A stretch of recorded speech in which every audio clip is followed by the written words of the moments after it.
Bonjour Monsieur le Ministre. Bonjour. Ravi de vous revoir cette fois-ci à Beijing en Chine. Au cours de cette visite, quelle nouvelle observation avez-vous faite sur le développement de l'industrie culturelle et médiatique en Chine? Et surtout, comment ces observations peuvent-elles influencer la promotion de la coopération médiatique et les échanges culturels entre la Chine et le Congo-Brazzaville? Alors déjà, vous savez que la problématique essentielle, c'est coopérer, mais dans le respect des uns et des autres.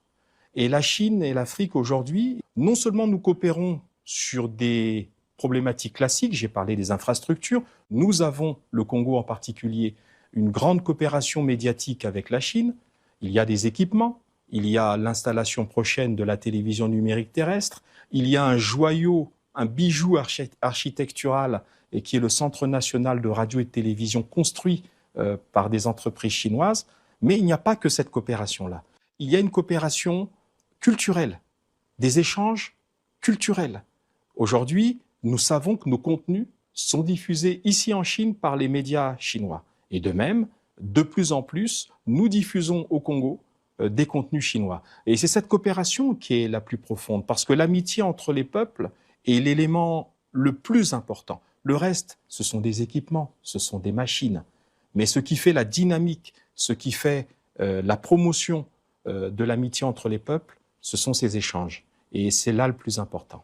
En tant que porte-parole du gouvernement du Congo-Brazzaville, comment évaluez-vous les réalisations de développement obtenues depuis la fondation de la Nouvelle-Chine il y a 75 ans? Alors d'abord, en 1949, le Congo n'existait pas. Il était une colonie, Et donc, il n'avait pas encore accédé à la souveraineté. Mais ce que je note, c'est que vous avez 75 ans d'existence comme pays totalement libre, avec sa ligne, avec sa culture. Et dans ces 75 ans, il y a 60 ans de coopération avec le Congo. C'est-à-dire que 15 ans après la naissance de la Nouvelle-Chine, le Congo et la Chine ont conclu leurs relations diplomatiques. C'est dire que notre parcours commun est un long parcours, est un fructueux parcours. D'abord, il y a des échanges humains.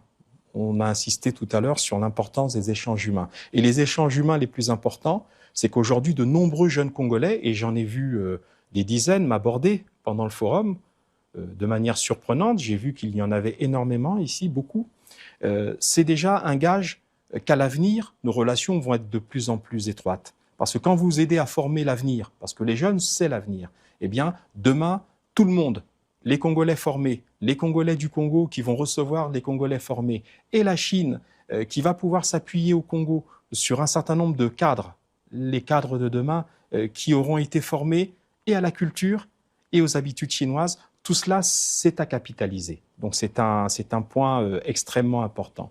Ensuite, sur la relation Chine-Afrique, nous devons noter que ce qui est plaisant, c'est que nous avons des échanges diplomatiques classiques, mais en même temps, le respect et de la culture des uns et de la culture des autres, le respect des lignes politiques des uns et des lignes politiques des autres. Et donc nous avons, je vous le dis, un grand optimisme sur la relation entre l'Afrique en général, le Congo en particulier et la Chine.